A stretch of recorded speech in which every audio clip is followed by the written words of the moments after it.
ನಮಸ್ಕಾರ ಗುರು ಹೊರೆಯರೆ. ಚಿನ್ಗಾಬೆಟ್ಟದಿಂದ ಕೆಳಗೆ ಬಂದರೆ ಸ್ವಾಂದನಹಳ್ಳಿ ಕೆರೆ ಇದೇನೆ. ಕೆರೆಯಿಂದ ನೆಕ್ಸ್ಟ್ ಬಂದಿದ್ದೆ. ಇರೋ ಸ್ಥಳೀಕರಿಗೇನೆ ಈ ಬೆಟ್ಟದ ಬಗ್ಗೆ ಮಾಹಿತಿ ಇಲ್ಲ. ಮಾಹಿತಿ ಬೇಕು ಅಂದರೆ ಈ ಬೆಟ್ಟದವರ ಒಬ್ಬರು ಇದ್ರ ಇನ್ಚಾರ್ಜ್ ಇದ್ದಾರಂತೆ, ದೇವಾಲಯದ ಇನ್ಚಾರ್ಜು. ಅವ್ರನ್ನ ಕೇಳಿ ಮಾಹಿತಿ ತಿಳ್ಕೊಳ್ಳಿ ಅಂತ ನಂಬರ್ ಕೊಟ್ಟರು ಈ ಸ್ಥಳೀಕರು, ಇಲ್ಲಿ ಊರಿನ ಸ್ಥಳೀಕರು. ಹಂಗಾಗಿ ಅವ್ರಿಗೆ ಒಂದು ಫೋನ್ ಮಾಡಿ ತಿಳ್ಕೊಂಡು ಇದ್ರ ಬಗ್ಗೆ ಮಾಹಿತಿನ ತಿಳಿಸೋಕ್ಕೆ ಪ್ರಯತ್ನ ಪಡ್ತೀನಿ. ನೋಡೋಣ, ಅವ್ರಿಗೆ ಫೋನ್ ಮಾಡಿ ಕೇಳ್ತೀನಿ. ಇದೇ ಎಂಟ್ರೆನ್ಸು, ದ್ವಾರ ಬಾಗ್ಲ ತರ ಕೋಟೆಗೆ. ನೋಡೋಣ ಬನ್ನಿ. ಇಲ್ಲೇ ನಮ್ಮ ದೇವಾಲಯದ ಹತ್ರ, ಈ ಊರ ಹತ್ರ ಒಂದು ಬೆಟ್ಟ ಕಾಣಿಸ್ತು. ಆ ಬೆಟ್ಟ ನೋಡೋಣ ಅಂತ ಹೋಗ್ತಾ ಇದ್ದೀನಿ. ಯಾವ ಥರ ಇರ್ಬೋದು ಬೆಟ್ಟ ಗೊತ್ತಿಲ್ಲ. ಮೇಲ್ಗಡೆ ವ್ಯೂ ಹೆಂಗೆ ಅಂತ ಗೊತ್ತಿಲ್ಲ. ವ್ಯೂ ನೋಡೋಕ್ಕೋಸ್ಕರನೇ ಹೋಗ್ತಾ ಇದ್ದೀನಿ. ಬೆಟ್ಟಕ್ಕೆ ಮೆಟ್ಲಿಲ್ಲ.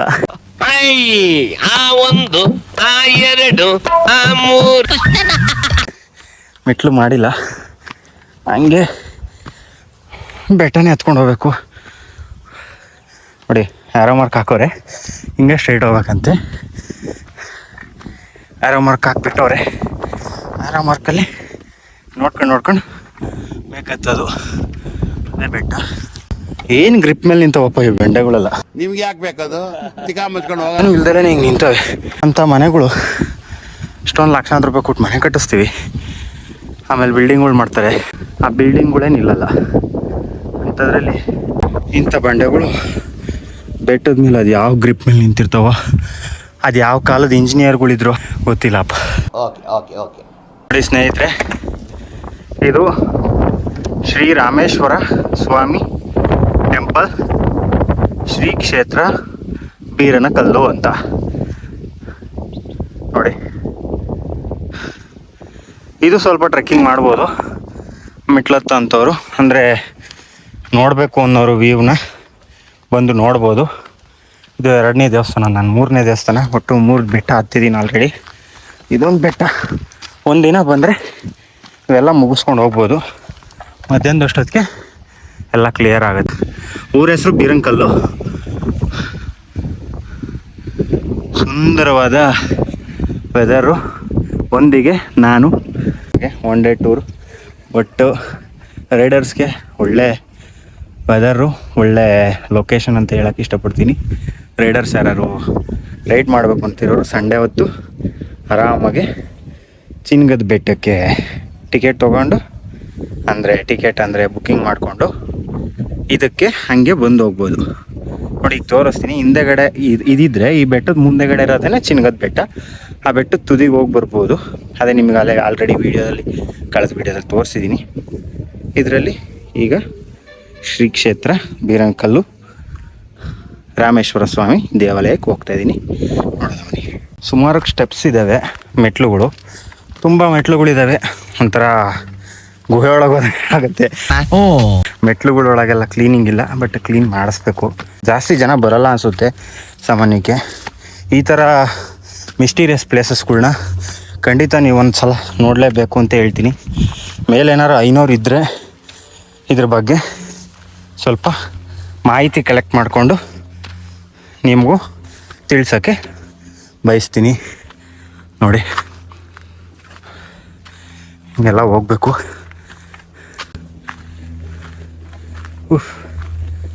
ತುಂಬಾ ದೊಡ್ಡದು, ಸ್ವಲ್ಪ ಟ್ರೆಕ್ಕಿಂಗ್ ಜಾಸ್ತಿ ಅನಿಸುತ್ತೆ. ಅಲ್ಲಿಗನ ಹೋಗ್ಬೇಕಿನ್ನು. ಅಲ್ಲಿ ಕಾಣಿಸ್ತಿಲ್ಲ, ತೋರಿಸ್ತೀನಿ. ಅಲ್ಲಿಗನ ಹೋಗ್ಬೇಕು. ಇಷ್ಟು ತಣ್ಣ ಗಾಳಿ ಬೀಸ್ತೈತೆ. ನನ್ನ ಮುಂದೆ ಏನೈತೆ ಗೊತ್ತಾ, ಒಂದು ಕೇವ್ ಟೈಪ್ ಐತೆ, 2 ಬಂಡೆ ಮಧ್ಯದಲ್ಲಿ ಜಾಗ. ಏನು ಗಾಳಿ ಗುರು!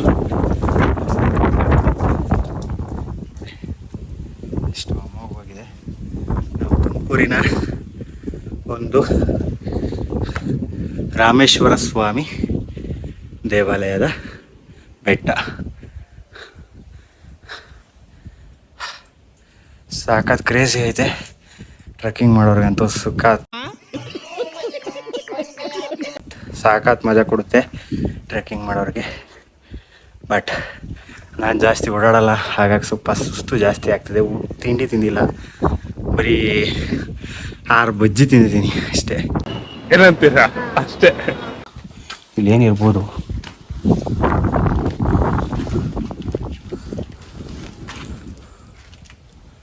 ಏನೂ ಇಲ್ಲ. ಆ ಕಡೆಯಿಂದ ದಾರಿ ಇರ್ಬೋದು. ಈಗ ಮೆಟ್ಲಿಲ್ಲ, ಗ್ರಿಲ್ ಹಿಡ್ಕೊಂಡು ಮೇಲೆ ಹತ್ಬೇಕು. ವಾವ್, ಇನ್ನೇನು ಹತ್ರ ಬಂದಿದ್ದೀವಿ.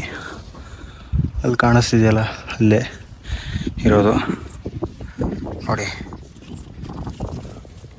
ಇದೇ ಕೇವು. ಇಲ್ಲೇನೋ ನಾನು ಹತ್ಕೊಂಡ್ಬಂದಿದ್ದು. ಗ್ರಿಪ್ ಇಲ್ಲ, ಸ್ವಲ್ಪ ಅದೇ ಇದನ್ನು ಇಟ್ಕೊಂಡು ಗ್ರಿಲ್ ಹಿಡ್ಕೊಂಡು ಹತ್ತಬೇಕು.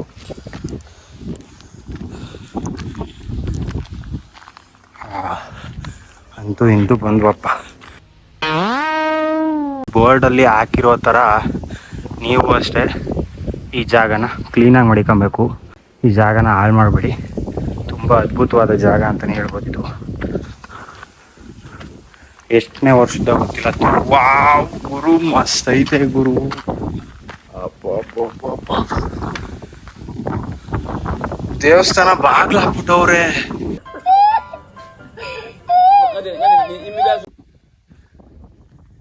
ಈ ಗುರು ಕ್ರೇಜಿ ಗುರು. ಇದೇ ಗಂಗಮ್ಮನ ದೇವಾಲಯ. ಈ ಬಾವಿಯಲ್ಲಿ ಯಾವಾಗ್ಲೂ ನೀರು ಇದ್ದೇ ಇರುತ್ತಂತೆ. ನೀರು ಖಾಲಿನೇ ಆಗಲ್ವಂತೆ. ಬೇಸಿಗೆ ಕಾಲದಲ್ಲಿ ಬಂದ್ರು ನೀರಿರುತ್ತಂತೆ. ಗುರು ಬೆಂಕಿ ಗುರು, ಪ್ಲೇಸ್ ಮಾತ್ರ ಸಾಕಾಗೈತೆ. ನೀವೇನಾದ್ರೂ ಬಂದ್ರೆ ಈ ಜಾಗ ಮಿಸ್ ಮಾಡ್ಕೊಂಡಿದ್ದೆ ಬಿಟ್ಟು ಹೇಳ್ತೀನಿ. ಈ ಜಾಗ ಮಾತ್ರ ಮಿಸ್ ಮಾಡ್ಕೊಂಡು ಸಖತ್ ಕ್ರೇಜಿ ಅಂತಾನೆ ಹೇಳ್ಬೋದು. ಈ ವೆದರಲ್ಲಿ ಬಂದು ಮಸ್ತಾಗಿರುತ್ತೆ. ಈ ಹುಲ್ಲೊಳಗೆ ಮಡಿಕೊಂಡು ಇದೆಲ್ಲ ಓಡಾಡ್ಕೊಂಡು ಈ ಪ್ರಕೃತಿ ಮಧ್ಯೆ ಮಲ್ಕೊಳ್ಳೋದ್ರಲ್ಲೂ ಒಂಥರ ಸಂತೋಷ ಆಗುತ್ತೆ. ಇದನ್ನಂತೂ ನನ್ನ ಕೈಯಲ್ಲಿ ನಿಜವಾಗ್ಲೂ ಎಕ್ಸ್ಪ್ಲೋರ್ ಅಂತೂ ಮಾಡೋಕ್ಕಾಗ್ತಾ ಇಲ್ಲ.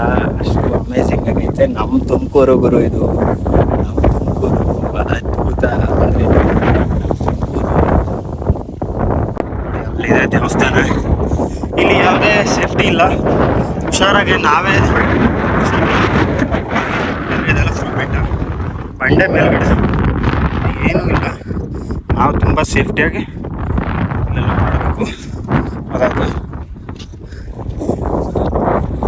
ಅದ್ಭುತ ಅಂದ್ರೆ ಅದ್ಭುತ ಗುರು. ನಾವು ತುಮಕೂರೇ ಅದ್ಭುತ. ರಾಮೇಶ್ವರ ಅಂತ ಅಂದರೆ ಈ ರಾಮೇಶ್ವರಂ ಹೋಗ್ಬೇಡಿ, ತಮಿಳ್ನಾಡಲ್ಲ ರಾಮೇಶ್ವರ ಅಂದರೆ ನಮ್ಮ ಕರ್ನಾಟಕದ ನಮ್ಮ ತುಮಕೂರಿನ ರಾಮೇಶ್ವರ ಸ್ವಾಮಿ ದೇವಾಲಯ. ಅದು ಎಲ್ಲಿರೋದು ಅದೇ ಚಿನ್ನದ ಬೆಟ್ಟ. ಇದೆಲ್ಲ ಬೇರೆ ಅಲ್ಲಿರೋದು ಸಾಮಾನ್ಯಕ್ಕೆ ಸಿದ್ಧಗಂಗೆ ಇರ್ಬೋದು ಅನಿಸುತ್ತೆ ನನಗೆ. ತುಮಕೂರು ಕೆರೆ, ಅಮಾನಿಕೆರೆ ಎಲ್ಲ ಅಮಾನಿಕೆರೆ. ನೋಡಿ ಇಂಡಸ್ಟ್ರಿಯಲ್ ಏರಿಯಾ ಇದು. ಎಷ್ಟು ಹಾಗೆ ಯಪ್ಪ, ಇದೆಲ್ಲ ಫುಲ್ ಇಂಡಸ್ಟ್ರಿಯಲ್ ಏರಿಯಾ. ಅದ ಕಡೆಗೆಲ್ಲ ಫುಲ್ ಮುಂದೆ ಇರೋದೆಲ್ಲ ಇಂಡಸ್ಟ್ರಿಯಲ್ ಏರಿಯಾನೇ. ಅದೆಲ್ಲ ಇಂಡಸ್ಟ್ರಿಯಲ್ ಏರಿಯಾ. ನೀವೇನಾದ್ರು ಒಂದ್ಸಲ ಬಂದರೆ ಇಡೀ ತುಮಕೂರು ಸಿಟಿನೇ ನೋಡ್ಬೋದು ಗುರು. ಎಲ್ಲೂ ಕಾಣಲ್ಲ ಈ ಥರ ವ್ಯೂ. ಇಡೀ ತುಮಕೂರನ್ನ ನೋಡ್ಬೋದು. ತುಮಕೂರಿನ ಪ್ರಸಿದ್ಧಿ ಹೊಂದಿರುವಂತಹ ದೇವಾಲಯ ಕೋಟೆ ಆಂಜನೇಯ ಸ್ವಾಮಿ ದೇವಾಲಯ. ಆ ದೇವಾಲಯದ ಬಲಭಾಗದಲ್ಲಿ ನಿಂತ್ಕೊಂಡು ನೋಡಿದ್ರೆ ಈ ಬೆಟ್ಟ ಕಾಣಬರುತ್ತದೆ. ಯಾವ ಬೆಟ್ಟ ಅಂತ ಅಂದ್ರೆ ಬೀರನಕಲ್ಲು ಶ್ರೀ ರಾಮೇಶ್ವರ ಸ್ವಾಮಿ ದೇವಾಲಯ. ರಾಮೇಶ್ವರ ಸ್ವಾಮಿ ದೇವಾಲಯ ಏನಕ್ಕೆ ಹೆಸರು ಬಂತು ಅಂತ ಅಂದ್ರೆ ಇದರ ಹಿಸ್ಟ್ರಿ ತಿಳ್ಕೊಬೇಕು ಅಂತ ಅಂದ್ರೆ ಬೀರಪ್ಪ ನಾಯಕ ಎಂದು ಸಪ್ರಸತಿಯರ ಊರಲ್ಲಿ ಸಾಮಂತನಾಗಿದ್ದ. ಕಿರಾತ ಅರ್ಜುನ ಅನ್ನೋ ಕಥೆಯಲ್ಲಿ ಒಂದು ಕಾಣ ಸಿಗುತ್ತದೆ. ಏನಂತ ಅಂದ್ರೆ ಪಾಶುಪತಾಸ್ತ್ರವನ್ನ ಪಡೆದಿರುವಂತಹ ಅರ್ಜುನ ಮತ್ತು ಭೀಮನಿಗೆ ಏನೋ ಒಂದು ಸಣ್ಣದಂತ ಗಲಾಟೆ ಆಗುತ್ತೆ. ಗಲಾಟೆ ಆದಂತ ಸಂದರ್ಭದಲ್ಲಿ ಭೀಮನು 77 ಮೊಳ ಗದೆಯನ್ನ ಓಂ ನಮಃ ಶಿವಾಯ ಅಂತ ಹೇಳಿ ಆಕಾಶಕ್ಕೆ ಎಸ್ತು ಬಿಡ್ತಾನೆ. ಎಸ್ತಂತ ಸಂದರ್ಭದಲ್ಲಿ ಮತ್ತೆ ಇವನ ಎದೆ ಮೇಲೆ ಬೀಳುತ್ತೆ ಅನ್ನೋ ಗೊತ್ತಿರುತ್ತಲ್ವಾ. ಹಾಗಾಗಿ ಶಿವನ ಹತ್ರ ಕೇಳ್ಕೊಂತಾನೆ, ಸ್ವಾಮಿ ನನ್ನ ಎದೆಗೆ ತಾಕುವ ಮೊದಲೇ ನೀವು ನನಗೆ ರುದ್ರಾಂಶವನ್ನು ನೀಡಿ ನನ್ನನ್ನು ರಕ್ಷಿಸಬೇಕಂತ ಅಂದ್ಬಿಟ್ಟು ಕೇಳ್ಕೊಂತಾನೆ. ಅವಾಗ ಸ್ವಾಮಿ ಅವರು ಪ್ರತ್ಯಕ್ಷ ಆಗಿ ಇದೇ ಜಾಗದಲ್ಲಿ ಇವರಿಗೆ ರುದ್ರಾಂಶವನ್ನ ನೀಡಿದಂತಹ ಸ್ಥಳವೇ ಬೀರನಕಲ್ಲು. ಪುರಾತನವಾದ ದೇವಾಲಯ. ಕಲ್ಲು ಮಾತ್ರ ಸ್ವಾಮಿ ಈಶ್ವರ ರಾಮೇಶ್ವರ ಅಂತಾನೆ ಪ್ರಸಿದ್ಧಿ.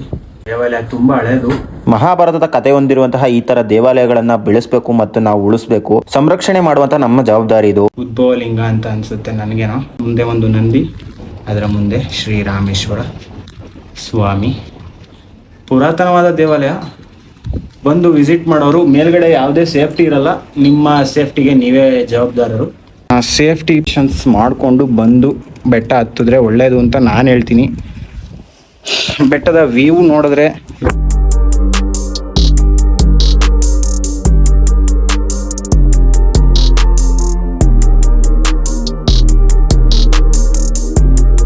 ನೋಡಿ ಫುಲ್ ಟಾಪ್ ಇಂದ ನಾನು ಕೆಳಗಡೆ ನೋಡ್ತಾ ಇದ್ದೀನಿ. ಆಟೋ ಹೋಗ್ತಿರೋ ಜಾಗದಲ್ಲಿ ನಾನು ಗಾಡಿ ನಿಲ್ಸಿದ್ದು ಫಸ್ಟ್ ಸ್ಟಾರ್ಟಿಂಗ್ ಅಲ್ಲಿ ಇದು ಈ ಬೆಟ್ಟದ ಬಗ್ಗೆ ತಿಳಿಸ್ತೀನಿ ಅಂತ ಅಂದಿದ್ದೆ. ಆ ಬೆಟ್ಟದ ಹತ್ರ ಫುಲ್ ಮೇಲೆ ಬಂದು ಈಗ ನೋಡ್ತಾ ಇದ್ದೀನಿ ವ್ಯೂ ಯಾವ ತರ ಇದೆ ಅಂತ ಅಂದ್ಬಿಟ್ಟು. ಇದೇ ರೋಡು, ಆ ರೋಡಲ್ಲೇ ಗಾಡಿ ಹಾಕ್ಬಿಟ್ಟು ಮೇಲ್ ಬಂದಿದ್ದು ವಿಡಿಯೋನು ಕೂಡ ಅಲ್ಲೇ ಇದೆ. ಮಳೆಗಾಲದಲ್ಲಿ ಬಂದ್ರೆ ಒಂದು ಬೆನಿಫಿಟ್ ಏನು ಅಂತ ಅಂದ್ರೆ ನೀವು ಆರಾಮಾಗಿ ನೀರಲ್ಲಿ ಆಟ ಆಡ್ಕೊಂಡು ಹೋಗ್ಬೋದು. ಹೆಂಗೆ ಅಂತಂದ್ರೆ ಬೆಟ್ಟದ ಮೇಲೇನೆ ನೀರಿನ ಒಂದು ಕೊಳ ಇದೆ. ಏನು ಕೊಳ ಅಂತಂದ್ರೆ ಬಟ್ಟೆಯ ಮಧ್ಯದಲ್ಲಿ ಒಂದು ಕೊಳದ ರೂಪದಲ್ಲಿ ಒಂದು ನಿರ್ಮಾಣ ಆಗಿದೆ. ಅಂದ್ರೆ ಅವಾಗಿನ ಕಾಲದಲ್ಲಿ ಯಾವುದೋ ರೂಪದಲ್ಲಿ ಈ ಕೊಳ ನಿರ್ಮಾಣ ಆಗಿದೆ. ಆ ಕೊಳದಲ್ಲಿ ನೀರು ನಿಂತಿರುತ್ತೆ. ಯಾಕೆಂದ್ರೆ ಮಳೆ ಬಂದಾಗ ಮಳೆ ನೀರೆಲ್ಲ ಇದ್ರೊಳಗೆ ಬಂದು ಸೇರ್ಕೊಳ್ಳುತ್ತೆ. ಹಾಗಾಗಿ ಇಲ್ಲೊಂದು ಕೊಳದ ಥರ ಅಂದರೆ ಕಲ್ಯಾಣಿ ಟೈಪೇ, ಬಟ್ ಆದರೆ ಕಲ್ಯಾಣಿ ಅಲ್ಲ, ಇದು ನ್ಯಾಚುರಲ್ ಕಲ್ಯಾಣಿ. ಆ ಥರ ಎಲ್ಲರೂ ನಿರ್ಮಾಣ ಮಾಡಿ ಕಲ್ಯಾಣಿ ಮಾಡ್ತಾರೆ. ಇದು ನಿರ್ಮಾಣ ಆಗ್ದಲೇ ಇರೋವಂತಹ ಕಲ್ಯಾಣಿ. ಅದುವೇ ಒಂದು ಅದ್ಭುತವಾದ ನೀರಿನ ಅಂತರ್ಜಾಲ. ಏನು ತಣ್ಣಗೈತೆ, ಸಾಕತ್ ತಣ್ಣಗೈತೆ, ಕ್ರೇಜಿ ಗುರು, ಸಾಕಾದೈತೆ.